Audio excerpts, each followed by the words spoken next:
keliru. Begitu. Berarti belakang tubuh yang paling utama titiknya di belakang. Di depan ada titik-titik tertentu. Dan hari ini kalau panjenengan penasaran, tinggal buka HP. Ya, titik masuk angin, nah, di situ ada tulisannya. Ya, ini contoh saya praktekkan. Ini modalnya hanya 50.000 alatnya. Jarumnya ini satu wadah isinya 100, ini saya bawa bagiannya saja. 33.000. Minyak zaitunnya 27.000. Ini sudah saringan ketiga, tidak perlu pakai saringan yang pertama. Ya, saringan ketiga pun sudah ampuh.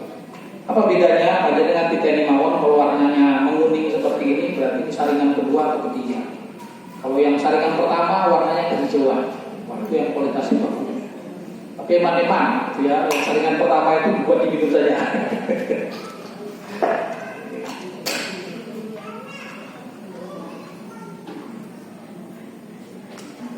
Yang praktek ini tinggal pasang begini, sudah berfungsi. Oke. Nah, kira-kira kalau ada pertanyaan, apa berbekam itu marake darahnya habis? Boten. Selama tidak diurat nadi, darah kita tidak akan habis. Gambarannya seperti apa bekam itu? Jadi gambarannya begini, panjenengan punya rumah. Gimana kalau rumah panjenengan itu isinya sampah semua? Kira-kira nyaman atau atau di pojok-pojoknya sampah gitu? Betul nyaman dong? Pikirannya terus berikut, pasti mau kita bersihkan, sebersih-bersihnya. Nah, sistem di tubuh kita Allah desain demikian. Jadi Allah buatkan dalam siklusnya itu ada tempat pembuangan sampahnya. Pembuangan sampahnya di mana? Kulit kita bagian luar. Ini semuanya ya tempat sampah. Dilalah tempat sampah itu kalau dia overload, ya, maka dia akan membalik. Begitu dia membalik, maka mana jalur terdekat dia akan mengendap di situ. Itulah menjadi awal malapetaka ya, pada kutip. Ya, kalau dia urusannya dengan ginjal, maka ginjal kita bermasalah. Ya, kolesterol, masalah kolesterol gitu ya. Hati, ya hati kita masalah. Jantung kita masalah. Jadi ya, kenapa kemudian ya terjadi penyakit yang tidak kita rasakan? Itu mulainya dari sampah yang menumpuk. Tapi kalau panjenengan rajin membuangnya, ngeresihi obat itu, ya rumah kita jadi bersih, badan kita jadi bersih. Kesimpulannya seperti ini. Dan sekali lagi Allah tempatkan sampah itu hanya di bagian kulit luar ini. Orang kalau belum pernah berbekam, pasti bekam pertama, wah bocor. Saya baru kira-kira 7 hari yang lalu akhirnya terpaksa berbekam komplit lagi. Padahal biasanya saya 3 bulan mempercepat jadwal. Ya. Spesial kemarin kepala sampai 8 titik langit sini, kemudian depan, belakang 3, bawahnya 2. Ya, ceritanya gara-garanya ya saya diserang lagi sama adiknya Omikron kemarin ini, pekan kemarin. Jenenge opo gitu ya. Walaupun saya tidak ke rumah sakit, tapi bisa dikenali gitu ya. Kalau Omikron itu kan dia akan menempati leher, proses tubuh, pena-pena. Nah ini adine kemarin ini, ya, dia menempati di hidung. Jadi kemarin selama hampir 10 hari hidung saya nggak bisa dipegang, pegang sedikit, lorong. Ya, dan ngumpul nyerang kepala itu kayak sakitnya bukan main. Tak, saya kira waktu itu gliserik saya tinggi ya. Rupanya bukan, pengaruh dari situ. Makanya akhirnya saya antem nih kepala sakit. Dengan saya bekam sekian titik. Ya alhamdulillah, kemudian prosesnya menjadi lebih cepat. Ya, kita praktekkan. Jadi saya hanya ngasih contoh saja. Yang belum pernah Pak, belum. Oh, ya. Lari. Yang paling dekat, yang paling kelihatan ya di tangan. Boleh di tangan, boleh. Ya, panjenengan mamanya tangannya sering pegel-pegel. Ya, pegelnya tangan itu apalagi terlalu sering itu tandanya ada jalur di situ yang ya, terjadi penumpukan sampah. Kalau sudah dibuang maka pegelnya hilang sendiri. Ya, ini buat dipijat, kalau dipungut enak. Ini namanya bekam peluncur. Gitu ya, kita.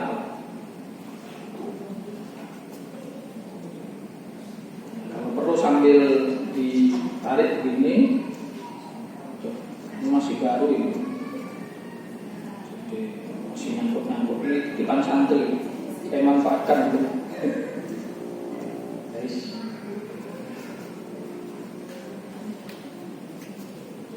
Nah, namanya begini loh. Nah, ini bisa dipeluncur kayak gini. Enak banget.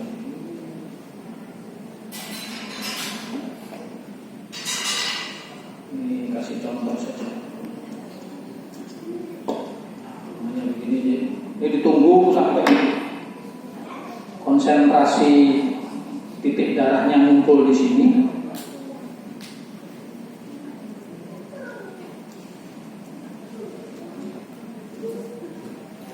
Istri saya punya kayak benjolan di tangannya sih, gitu ya. Ya nggak tinggi sih, rodo atas itu. Tiap bulan dibekami, ya sekarang sudah normal. Banyak terjadi, tidak tahu apa di dalamnya gitu. Ini mamanya begini, udah secukupnya. Maksimal berapa kali? 1 bulan gitu? Tergantung kebutuhannya. Kalau dalam kondisi kita sehat, sebulan sekali itu sudah ideal. Kalau kita dalam kondisi kurang sehat, sepekan sekali tidak masalah, 2 pekan sekali tidak masalah. Terutama titik bekam yang sunnah, kecuali ada masalah tertentu maka di titik itu. Kalau di kepala itu ada aturan khusus nggak untuk bekam di kepala? Boleh. Yang penting nggak ada rambutnya. Kalau ada rambutnya ganggu rambutnya. Saya kemarin betul ya. Kalau ibu ya repot ya. Ya ibu-ibu biasanya modelnya dilokalisir. Titik mana yang diperlukan, dan di antara titik penting kepala itu adalah titik langit teman-teman. Ini yang paling tengah sini. Karena dia simpul untuk semua jaringan di kepala kita. Ya. Dengan bisa lihat di YouTube orang-orang yang dibekam titik kepala. Saya pernah lihat itu sampai yang mendidih, Pak. Darahnya itu saking ininya, sampahnya banyak sih. Timpalannya begini ya. Ya sudah, ini tinggal ini aja. Ya. Ini tidak sakit loh, karena hanya setengah mili. Ininya berapa kali? Ya seperlunya saja.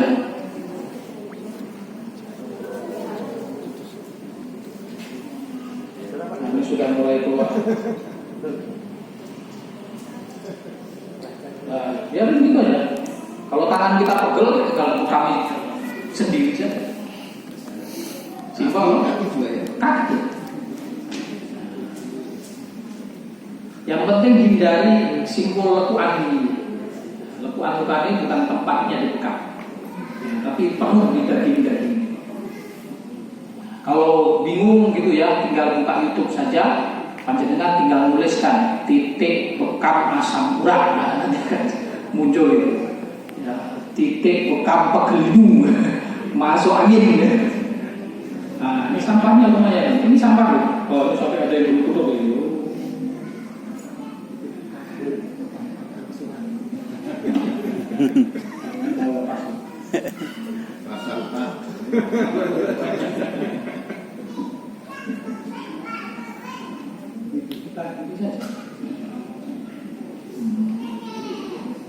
Simpel loh. Ini yang dikeluarkan ini bukan sampah, bukan darah kita, ya memang darah kita, tapi ini darah sampah. Terbukti nanti begitu yang kedua atau yang ketiga sudah nggak ada lagi. Tapi kalau darah titik nadi, mamanya dulu ya, nggak sengaja atau nggak ngerti, darahnya banyak sekali, kedua banyak lagi, tiga banyak lagi, wah itu bahaya itu. Karena itu bukan sampahnya, itu darah kita yang asli. Nah, kalau kemudian ya seluruh sampah itu bisa selalu kita kendalikan dengan baik, itulah salah satu hikmahnya. Selain puasa, maka menghindari oksidasi ya, berkembang di tubuh kita. Salah satu hikmahnya adalah umur sel kita menjadi lebih muda dari kondisi umur asli kita. Artinya panjenengan jadi awet no. Itu hikmahnya berbekam.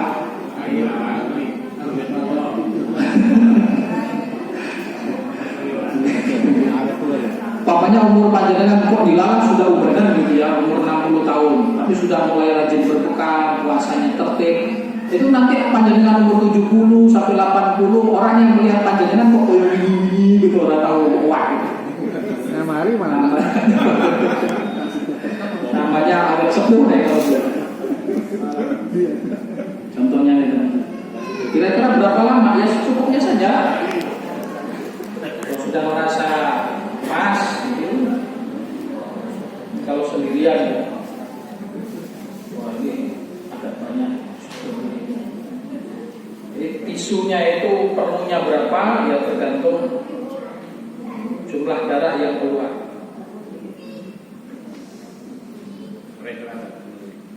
Enggak prosok, enggak pedih, enggak apa. Karena yang dikeluarin ini sampah. Ya seperti di rumah kita, masa panjenengan yang mana terus sampah itu, wah itu sampah yang pada bagus begitu wah gitu. Ya. Cuma kan mindset kita kalau sudah berbicara tentang darah itu dianggap ya darah itu bagian dari tubuh kita dan seterusnya. Padahal ya Allah sudah mendesain bahwa darah itu ya, dia punya siklus segitu. Nah, kalau minyak yaitu sama minyak bubuk baik mana? Sami mau ya. Sama. Nah, ini yang kedua kita coba masih keluar. Nah sudah minim sekali, berarti sampahnya yang tadi sudah keluar. Tinggal sisanya saja sedikit. Tidak sebanyak yang tadi. Bisa diulangi 2-3 kali tatkala titik itu memang diperlukan untuk diulang. Setelah selesai itu biasanya apakah dari mati atau dari mati? Pertama, kalau kita mau berbekam jarak, makanya panjenengan nembe rampungan tegahan. Nah, kalau baru selesai makan, jarak kebolehannya untuk mulai bekam itu minimal 1 jam. Kenapa sebabnya? Karena darah kita sedang bekerja mengolah makanan kita. Dan kebetulan ya, makanan itu punya waktunya sendiri. Dihitung rata-rata batas maksimalnya 1 jam. Contoh, daging-dagingan itu dihancurkan oleh sistem di tubuh kita itu 45 menit sampai 1 jam. Jadi 1 jam itu untuk ukuran menghancurkan daging. Kalau yang lain wah gampang. Kalau sayuran biasanya 5 menit, 10 menit sudah hancur. Tapi kalau daging ini spesial. Jadi secepat-cepatnya masa sesudah kita makan mau berbekam 1 jam. Lebih panjang lebih bagus. Nah, sesudah bekam kalau kemudian kita mau mandi, ya, secepat-cepatnya mandi juga sama 1 jam sesudah berbekam. Pakai air hangat Sebaiknya pakai air yang normal saja. Kalau pakai air hangat maka akan terbuka kembali pori-pori kita. Titik bekam itu menjadi tanda tadi. Kalau titik-titik itu agak lama tapi hilangnya. Bagus lagi pakai sirup. Ya, jadi mandinya itu dengan air biasa. Wah, ini masih ada, nanti masih lumayan, sampahnya lumayan ada.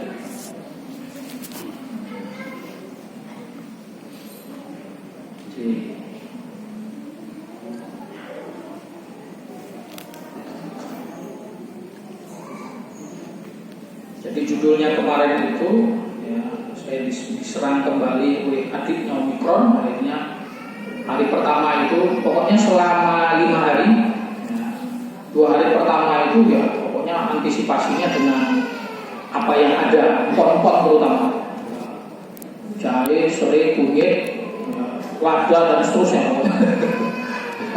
itu terus wah itu belum nggak mempan pace gitu ya. Pace juga setiap hari ya.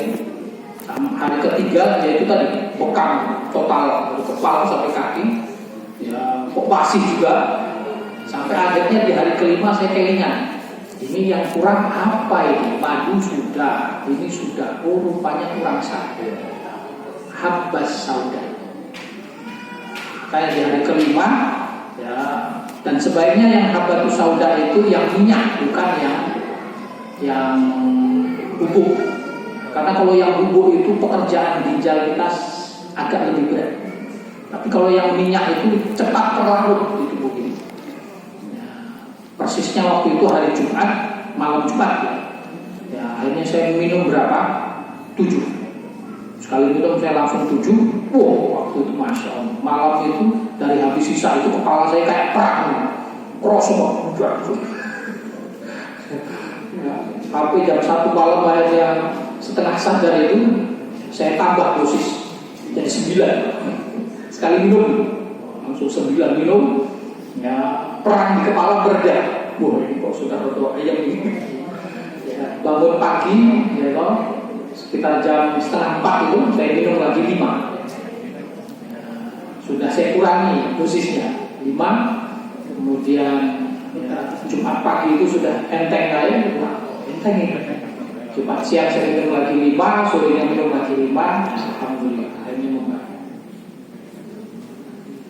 Tapi sudah diantisipasi dengan membuang sampahnya lewat yang jual.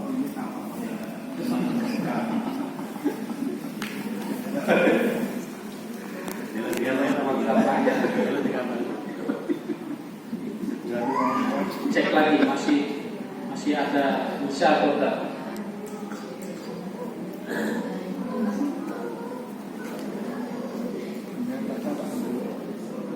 Sudah habis, yang ketiga sudah habis. Jadi itu betul-betul adalah sampah.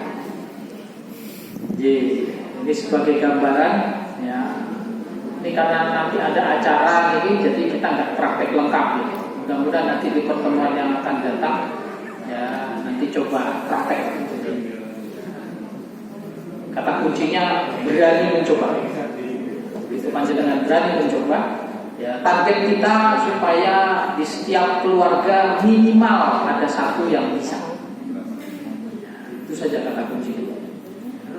Dan dengan catatan kalau membekam keluarga, ya, itu ya, kita lebih nyaman. Sebabnya apa? Semuanya kita kenal, kondisi darahnya kita kenal, proses perjalanan hidupnya kita kenal. Tapi kalau sudah kita berniat mau mencoba membuka, gitu ya, membekam tetangga, maka harus lebih ekstra hati-hati. Usahakan pakai sarung tangan, pakai masker, karena kita tidak tahu kondisi darah ya, yang mau kita bekam itu dia membawa sampah apa, kan gitu ya. Ya, karena darah itu tatkala ada sesuatu di tangan kita yang ya terbuka. Walaupun kelihatannya darahnya cuma nempel, itu bisa memasuki jaringan tubuh kita. Itu begitu. Dan yang lebih parah lagi, kalau darahnya tetangga kita itu ada gangguan dunia lainnya, dunia lain itu pun bisa kesambat, nyambati awal itu. Dan ini bisa pernah terjadi. Kakak ipar saya itu pernah kesambat misalnya. Dia tidak tahu, tangga de nopol gitu ya. Waktu itu beliau masih awal-awal, tidak pakai sarung tangan, lu kenopotan. Jadi lebu jadi. Ya, alhamdulillah kemudian bisa disingkirkan karena memang hanya jin singgah gitu, jin usir. Nah, sudah habis loh. Jadi betul-betul sampah itu. Ya, jadi bukan darah asli yang beredar, tapi itu sampah. Gitu. Sudah selesai. Mau mencoba enggak? Enggak mau karena mau untuk praktek saya gitu. Nah, begitu sudah selesai begini, gitu ya. Kita tutup, ya. Ya sudah, tinggal dipesesi zaitunnya, udah dioles-oles ini udah tutup nih. perlu pakai Handyplus itu. Ini sudah tutup. Dan itu luar biasanya minyak zaitun oleh Allah di dalam Al-Quran menjelaskan tentang minyak zaitun itu adalah zaitunatin mubarakah min syajaratin mubarakah, dari pohon yang sangat berberkah zaitun. Dan untuk seperti itu.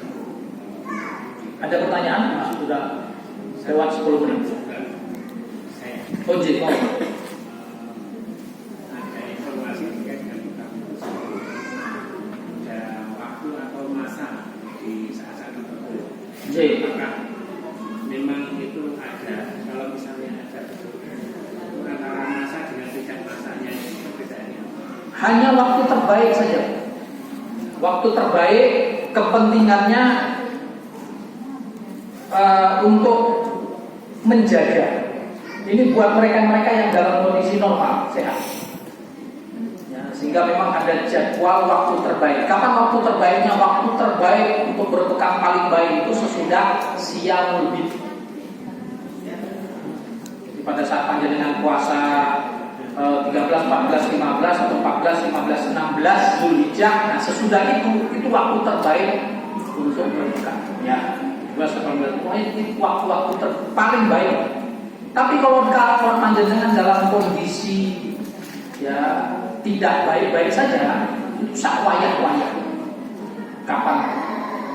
Arti terbaik itu apakah sampahnya ngumpul banyak itu? Oh boleh. Justru malah sedikit. Waktu terbaik itu kaitannya dengan siklus alam semesta. Karena badan kita ini kan akan selalu menyesuaikan dan mengikuti, ya menyesuaikan dengan alam semesta kita ini. Maka siklus itu yang nanti akan mendorong maksimalitas kondisi tubuh kita itu, kemudian daya serap, kemudian daya berkahnya semakin meninggi. Pokoknya diusahakan ya paling tidak sebulan sekali. Enggak kecepatan ya? Boten bulan sekali. Makan lebih terus. Ya, itu sudah batas maksimal ya, minimal maksimal minimal. Ya, kalau sebulan 2 kali ya lebih bagus.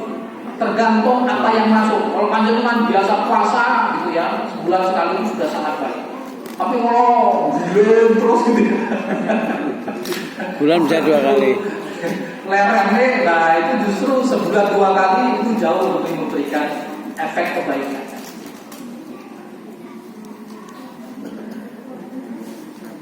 Kalau zaman Rasul tuh pakai besi dipanasi.